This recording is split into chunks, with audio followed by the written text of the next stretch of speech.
এই যে ওনারা ইটগুলো ভাঙছে, এই ইটগুলো টেকসই স্ট্রাকচার মোটামুটিভাবে বোঝা যাচ্ছে যে 1-150 বছরে কিছু হবে না। এই যে নতুন ইট নিয়ে আসে, আপনি দেখেন এই ইটের সাথে ওই ইটের সম্পর্ক কি। এই দিয়ে এনে যেই টাকাটা বাজেট করা হয়েছে, এই টাকাটা আসলে টোটালটা হচ্ছে ভরাডুবি, মানে লুকায় মারে খাওয়ার একটা ধান্দা। বাজেট পাস করে এনে এই কাজটা করে এনে যেই টাকাটা ক্ষতি হচ্ছে, এটা রাষ্ট্রের অপচয় হচ্ছে। এটা কি সংস্কার প্রয়োজন ছিল? আসলে এই আর্কিটেকচার করা হয়েছিল 1-150 বছরে। আপনি ইটের স্থায়িত্বকাল দেখেন, এখানে ইঞ্জিনিয়ার ভালো ভালো ইঞ্জিনিয়ার এনে দেখান যে এটা আসলে ফেইলর। শহীদ বুদ্ধিজীবীদের জন্য নির্মিত এই স্মৃতিসৌধ সংস্কার কাজ চলছে। আপনারা ইতিমধ্যেই বিভিন্ন সামাজিক যোগাযোগ মাধ্যম, ফেসবুক সহ বিভিন্ন জায়গায় দেখেছেন। তো আমার সাথে একজন আছেন, ইনিও দেখতে এসেছেন এবং তার আসলে কিছু কথা আমরা শুনতে চাই। আপনার কাছে কি মনে হয় যে এই সংস্কার কাজ যেটা চলছে, এটা আপনার কাছে যুক্তিযুক্ত মনে হচ্ছে কিনা? আমার কাছে মনে হচ্ছে যে এটা সংস্কার যুক্তিযুক্ত না, কারণ ওনারা যে সংস্কার শব্দটা ব্যবহার করছে, সংস্কার কিভাবে হয়? সংস্কার হওয়ার কারণ হচ্ছে যদি এখানে যে বিল্ডিংটা বা স্ট্রাকচারটা করছে। এখন যে কোনো ব্র্যান্ডের পুরাতন এসি বদলে নতুন ওয়ালটন এসিতে উপভোগ করুন 25% ছাড়। 71 সালে যে শেখ মুজিবুর রহমান যে উদ্বোধন করে গেছে, তখনকার যে উদ্বোধন করছে শেখ মুজিবুর রহমান, তাদের নাম অনুসারে যে 4 নেতার নামে বুদ্ধিজীবী দিবস বছরে একটা দিবস পালন হয়, সেই আর্কিটেকচার করে দিয়ে না এই যে ওনারা ইটগুলো ভাঙছে, এই ইটগুলো টেকসই স্ট্রাকচার মোটামুটিভাবে বোঝা যাচ্ছে যে 1-150 বছরে কিছু হবে না।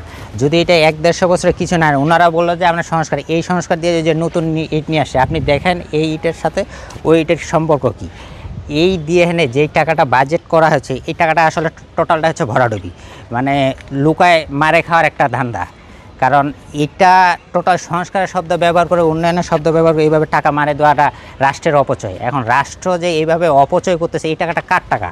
এটা হচ্ছে অবশ্যই জন্য। এই যে ইটটা দেখেন, এই ইটের টেকসই পুরা, যে ইটে যে ওয়াল ভাঙছে, এই ইটটা দেখেন, এইটা টেকসই মোটামুটিভাবে আর্কিটেকচার এনে দেখলে 1-150 বছরে কিছু হবে না, এবং কিছু নেই। এবং আমার সাথে আরেকটা ইট দেখেন, ওই ইটগুলো দেখেন, যে এখন ওইটা ভাঙা নেই, এটাও কিছুক্ষণের ভিতরে হয়তো ভাঙে ফেলবে।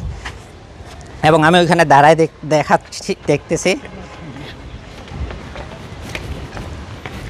তারা হচ্ছে এই ইটটা এখন ব্যবহার করবে, রিপেয়ারিং করবে। তাহলে এই ইটের এই যে নতুন রিপেয়ারিং করবে, এই যে সংস্কার শব্দটা ব্যবহার করলে এইটার সাথে এটার পার্থক্য কী? এবং বাজেট দেখেন, 1 টাকা 2 টাকা বাজেট না, এখানে লক্ষ লক্ষ কোটি টাকা বাজেট। বাংলাদেশে অনেক অসহায় মানুষ আছে যেটা খাবে না। আপনি রেল স্টেশনে দেখেন বাচ্চারা অবহেলায় পরিত, সেই জায়গাগুলোতে উন্নয়ন করুক, সংস্কার করুক, সেটা মানা যায়। কিন্তু এখানে সংস্কার শব্দটা কীভাবে?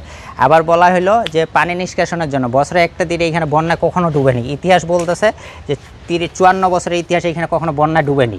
তাহলে ওনারা কীভাবে বলে যে পয় নিষ্কাশনের জন্য? পয় নিষ্কাশনের ব্যবস্থা করা আছে, কিন্তু ওনারা অযৌক্তিক দেখা যায় না, বাজেট পাস করে এনে এই কাজটা করে এনে যেই টাকাটা ক্ষতি হচ্ছে, এটা রাষ্ট্রের অপচয় হচ্ছে। এবং রাষ্ট্র হিসাবে এইগুলাকে যারা অনুমোদন দিচ্ছে, যারা এটার সাথে জড়িত, তাদের এগুলো বিচার হওয়া উচিত। যদি মানে রাষ্ট্রে এমনভাবে বলা হয় যে প্রধানমন্ত্রী খালেদা জিয়া যদি 1 টাকার জন্য 7 বছর জেল খাটতে বা এরকম আচরণ করে, তাহলে এইখানে যে অপচয়টা করলো এই মানুষগুলো, যাদের দ্বারা অনুমোদন বা ডিপ্লোমা প্রকৌশল যেই সেক্টরে যারা যারা এখানে দায়িত্বে আছে, তারা কিভাবে এটা করলো? এবং এটা কি না দেখে এটা পাস হয়েছে? এটা অবশ্যই দেখেছে, প্রতিনিধিগুলো আসে। এটা আসলে কীভাবে সংস্কার শব্দটা ব্যবহার করলো ওনারা? উন্নয়ন, সংস্কার, এই 2টা শব্দ ব্যবহার করে কোটি কোটি টাকা, এইরকম যদি 64টা ডিস্ট্রিক্টে এরকম 64টা কাজ হয়, তাহলে এই বাজেটের টাকা হিসাব করে দেখেন যে কত হাজার কোটি টাকা তারা মারে দিয়ে নিয়েছে। এবং এটা মারে দিচ্ছে, মানে টোটালি মারে দিচ্ছে, একদম চোখের দেখা টাকা মারে দিল। এখন এটা নিয়ে বলবেটা কি? এখন আমরা আসছি দর্শনার্থী, আমরা আসবো একদিন, আমরা তো প্রতিদিন আসবো না। আপনার কি মনে হয় তাহলে এটা যে কাজটা করা হচ্ছে এটা একেবারেই সঠিক না? সংস্কারের অবশ্যই প্রয়োজন আছে, কিন্তু কোন জিনিসটা সংস্কার প্রয়োজন আছে সেটাকে আইডেন্টিফিকেশন করতে হবে। তারা তো আইডেন্টিফিকেশন করলো না।